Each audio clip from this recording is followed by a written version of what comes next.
Olá, sou Guto Azevedo, professor de matemática, e este é mais um vídeo do PET volume 7. Para saber quais vídeos já foram publicados até o momento, clique no cartãozinho que vai aparecer lá no outro canto da tela na parte de cima. E para receber todos os vídeos em primeira mão, se inscreva no meu canal no Telegram, o link está na descrição. Ou então procure lá no aplicativo do Telegram por um canal chamado Aula do Guto, como aparece aqui na tela. Também na descrição do vídeo há links para você acessar o meu site e as minhas redes sociais, depois dá uma conferida. O sal e o açúcar são mesmo vilões para a saúde? Usados para realçar o sabor dos alimentos, o sal e o açúcar também são considerados grandes vilões da alimentação saudável. São eles os responsáveis principalmente pelos problemas de hipertensão e obesidade. No entanto, o título pode soar injusto se levarmos em conta a importância dos dois para o funcionamento do organismo. Como qualquer ingrediente, basta consumir com moderação para evitar alterações de saúde. De acordo com a Organização Mundial da Saúde, a OMS, o sal e o açúcar estão entre as substâncias que devem ser reduzidas na alimentação e o seu consumo está limitado a 5 gramas, a cada 1 grama a 400 mg de sódio e 50 gramas diárias, respectivamente. Você viu que eu até marquei com uma cor diferente essa última informação que aparece aí com valores, né? Porque a gente vai utilizar essa informação aí na atividade. Número 1. Observe a tabela abaixo. Você vê aí alguns tipos de lanche, as respectivas unidades de medida e as duas últimas colunas mostram as quantidades de sódio e açúcar que há nos alimentos.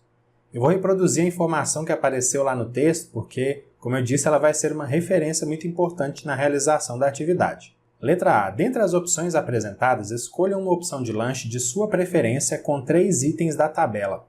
Anote também a quantidade de cada item que deseja consumir. Olha, a partir daqui você precisa ficar atento ao seguinte.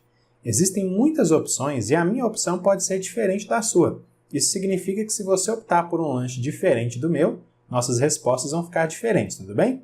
E se você quiser, você pode me contar aí nos comentários qual foi a sua opção de lanche. O meu lanche vai ter um pote de iogurte de 150 gramas, uma banana de 100 gramas e 2 biscoitos recheados, que ao todo tem 30 gramas, como mostra a tabela. Letra B. Calcule as quantidades de sódio e açúcar correspondentes à opção escolhida. De acordo com a tabela, o iogurte tem 84 mg de sódio e 28 gramas de açúcar. A banana tem 0 sódio e 12 gramas de açúcar. E o biscoito recheado tem 38 mg de sódio e 9,5 gramas de açúcar. Letra C. Compare as quantidades de sódio e açúcar consumidos nesta refeição em relação ao recomendado pela OMS. Quais são as suas percepções? Eu vou reproduzir aqui as quantidades de açúcar e sódio dos alimentos que vão compor o meu lanche. Somando as quantidades de sódio nos alimentos, a gente tem um total de 122 mg. A gente pode dizer que essa quantidade de sódio que foi consumida não é excessiva, está longe de superar o valor de referência para consumo diário, que é de 2.000 mg. Somando as quantidades de açúcares nos alimentos, nós temos um total de 49,5 gramas. Sobre essa quantidade, a gente pode dizer que ela praticamente já atingiu o valor de referência para consumo diário, que é aí de 50 gramas. Então essa foi uma refeição com muito açúcar. Letra D. A sua escolha de lanche está dentro das recomendações diárias de sódio e açúcar ou já ultrapassou? Se sim, em quanto? Sobre a minha refeição, eu posso dizer que está dentro das recomendações diárias de sódio e açúcar, porém, foi uma refeição com muitos açúcares, como a gente viu. Então, qualquer coisa que eu comer daqui para frente vai estourar o limite do açúcar. Letra E. Se a quantidade de sódio e açúcar não foi ultrapassada, quanto ainda se poderia consumir? Quais desses itens seriam uma outra opção de lanche em outro horário? Vamos relembrar aí as quantidades de sódio e açúcar da minha refeição. Coloquei aí na tela agora. Bom, o que dá para dizer é que qualquer item da tabela que for consumido fará com que o limite de açúcar seja ultrapassado, como eu já disse. Só que, em relação ao sódio, não haveria problemas. Eu poderia escolher aí qualquer alimento porque eu estou longe de atingir o limite. Só que já que eu tenho que fazer um lanche em outro horário, eu vou escolher comer aí uma maçã porque é um alimento natural e que tem pouco açúcar. Letra F. Como poderia reduzir a quantidade de sódio e açúcar ingerida diariamente? Eu vou dar uma dica geral, tá bom? Serve para todo mundo, inclusive para mim também. Olha só, é importante consumir alimentos naturais reduzindo assim o consumo de alimentos industrializados e muito processados. Também é importante pesquisar e consumir outros alimentos, além dos que estão relacionados na tabela, que não tenham elevados teores de sódio nem elevados teores de açúcar. Número 2. Estudos indicam que se uma pessoa ingerir mais de 355 ml de bebidas açucaradas em 24 horas, isso pode aumentar a pressão arterial máxima exercida quando o coração se contrai em 16 mm de mercúrio, mmHg, que é a unidade padrão de medida da pressão arterial. O consumo de açucarados também eleva a pressão arterial mínima quando o coração se dilata em 8 mmHg. Olha, eu não estou completamente certo, mas parece que esses valores de 16 e 8 que foram mencionados aí deveriam ser 160 e 80. Mas para a realização da atividade, esses valores eles não vão interferir nos cálculos. Prosseguindo então aí a leitura. Pedro gosta muito de beber sucos prontos e refrigerantes. Olhando as informações nutricionais, viu que em cada garrafa de 280 ml de refrigerante que ele ingere, tem uma grande quantidade de açúcar. São em torno de 31 gramas de açúcar e 18 mg de sódio. Já nas garrafas de 335 ml de sucos prontos, há 49 gramas de açúcar e 5,9 mg de sódio. Ele consome diariamente uma garrafa de refrigerante no almoço e outra no jantar. No lanche da tarde, ingere um copo de 500 ml de suco. Letra A. De acordo com essas informações, qual é a quantidade de açúcar e de sódio ingerida por Pedro diariamente? Em relação ao refrigerante está fácil, são duas garrafas de 280 ml e cada garrafa tem 31 gramas de açúcar. Então, nas duas garrafas há 62 gramas de açúcar. E como em cada garrafa há 18 mg de sódio, as duas garrafas vão ter 36 mg de sódio. Para o suco, a gente vai precisar fazer um cálculo proporcional que a gente aprendeu em PETs anteriores. A forma como eu vou fazer esses cálculos aqui não é a única forma, tá bom? Você pode resolver de outro jeito. Mas enfim, vamos começar calculando aí a quantidade de açúcar. Essa proporção que eu montei pode ser lida assim. A quantidade de 335 ml de suco está para 49 gramas de açúcar, assim como a quantidade de 500 ml de suco está para uma quantidade aí de x gramas de açúcar. Nosso objetivo aqui é calcular o valor de x. Para resolver essa proporção, a gente faz uma multiplicação cruzada, então a gente chega a essa equação. 335x igual a 49 vezes 500.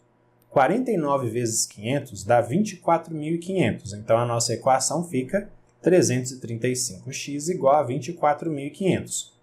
Como a gente quer calcular o valor de x, a gente isola essa letra no primeiro membro e passa o 335 que estava ali multiplicando x no primeiro membro, a gente passa ele dividindo o 24.500 no segundo membro. Por isso a nossa equação ficou x igual a 24.500 dividido por 335. O resultado aproximado dessa divisão é 73. Essa aí é a quantidade em gramas de açúcar que há em 500 ml de suco. Esse aí é o valor de x que a gente estava procurando.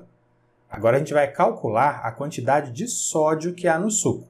Agora veja a proporção que eu montei. A gente pode ler assim. A quantidade de 335 ml de suco está para a quantidade de 5,9 mg de sódio, assim como a quantidade de 500 ml de suco está para uma quantidade de x miligramas de sódio. Para calcular o valor de x, a gente tem que fazer a multiplicação cruzada e aparece a equação 335x igual a 5,9 vezes 500. 5,9 vezes 500 é igual a 2.950. Então, a equação fica 335x igual a 2.950. Aí, do mesmo jeito que a gente fez ali no cálculo do açúcar, a gente vai isolar o x e passar o 335 dividindo para o segundo membro. O resultado aproximado da divisão de 2.950 por 335 é 8,8. Essa é a quantidade em miligramas de sódio que há em 500 ml de suco. Esse é o valor de x aí no segundo cálculo. Agora anota aí. Somando as quantidades de açúcares no refrigerante e no suco, a gente vê que o Pedro consome 135 gramas de açúcar por dia, isso só com esses alimentos. E somando as quantidades de sódio No refrigerante e no suco, a gente vê que o Pedro consome 44,8 mg de sódio por dia, isso só com esses alimentos. Letra B. Ele pode estar desenvolvendo um quadro de hipertensão arterial? Justifique. Olha, de acordo com o texto, Pedro consome essas bebidas açucaradas por dia. 2 garrafas de refrigerante, totalizando 560 ml dessa bebida, e 1 copo de suco de 500 ml. Então, ao todo, reunindo as quantidades de suco e refrigerante, o Pedro consome por dia 1.060 ml de bebidas açucaradas. Então, respondendo à pergunta aí e apresentando a justificativa, sim, pois, de acordo com o texto, estudos indicam que se uma pessoa ingerir mais de 335 ml de bebidas açucaradas em 24 horas, ela pode ter aumento na pressão arterial. E o Pedro consome diariamente 1.060 ml de bebidas açucaradas. Número 3. Todo ano, Carlos troca de celular. O que ele não sabia é que para fabricar um único aparelho são necessários 12.760 litros de água, desde o processo de busca de materiais brutos até a fabricação e montagem. De acordo com a Organização das Nações Unidas, ONU, o consumo médio diário consciente de água por pessoa deve ser de 110 litros para tomar banho, cozinhar, lavar roupas, etc. Se Carlos trocou de smartphone 3 vezes nos últimos 3 anos e sua família é composta por 4 pessoas, por quanto tempo a família de Carlos poderia ter seu consumo residencial de água suprido com a quantidade de água usada na fabricação de seus celulares? Bom, de acordo com o texto, para produzir um celular são gastos aí 12.760 litros de água. Então, para produzir 3 celulares, o gasto de água é triplicado, ou seja, 38.280 litros. O texto também diz que um consumo consciente de água por dia por pessoa é de 110 litros. Lá na casa do Carlos são 4 pessoas, então considerando um consumo consciente, essas 4 pessoas gastariam 440 litros de água por dia. Agora a gente divide a quantidade de água gasta para produzir 3 celulares, os 38.280 litros, pela quantidade de água que 4 pessoas consumiriam diariamente, 440 litros. O resultado dessa divisão é 87.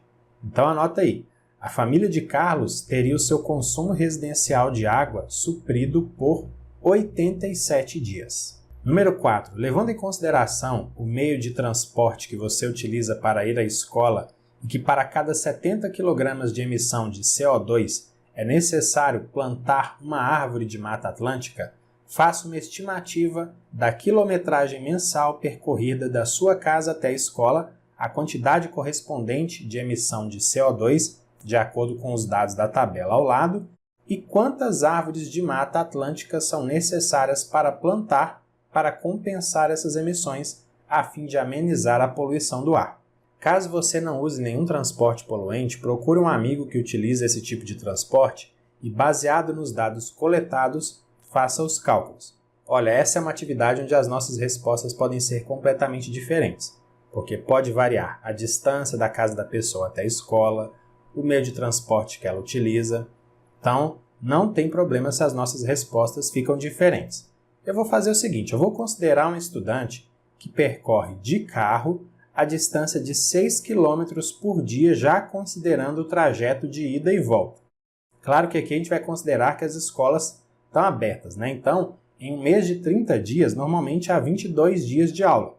Multiplicando essa quantidade de dias pela distância percorrida de 6 km por dia, a gente encontra 132. Então, esse estudante percorre 132 km de carro por mês só para ir e voltar da escola. De acordo com a tabela, é emitido 1,74 kg de CO2 por quilômetro percorrido quando o meio de transporte utilizado é o carro. Uma observação, não falei até agora, CO2 é o gás carbônico, tá bom? Multiplicando os 132 km por mês pela quantidade de 1,74 kg de CO2 por quilômetro, o resultado é 229,68. Ou seja, no caso desse estudante, ele é responsável pela emissão de 229,68 kg de CO2 por mês pelo fato de utilizar carro.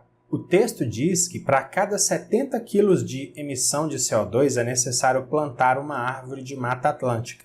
Então, dividindo os 229,68 kg de CO2 que são emitidos por mês pela quantidade de 70 kg que indicam aí que uma árvore deve ser plantada, a gente encontra o resultado aproximado de 3,28.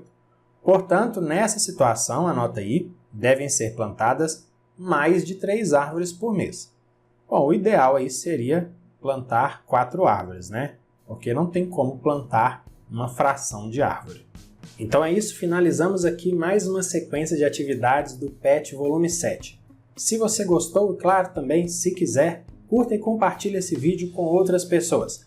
Não se esqueça de dar uma olhada nos links que estão na descrição. Grande abraço para você, bons estudos e até a próxima. Tchau, tchau.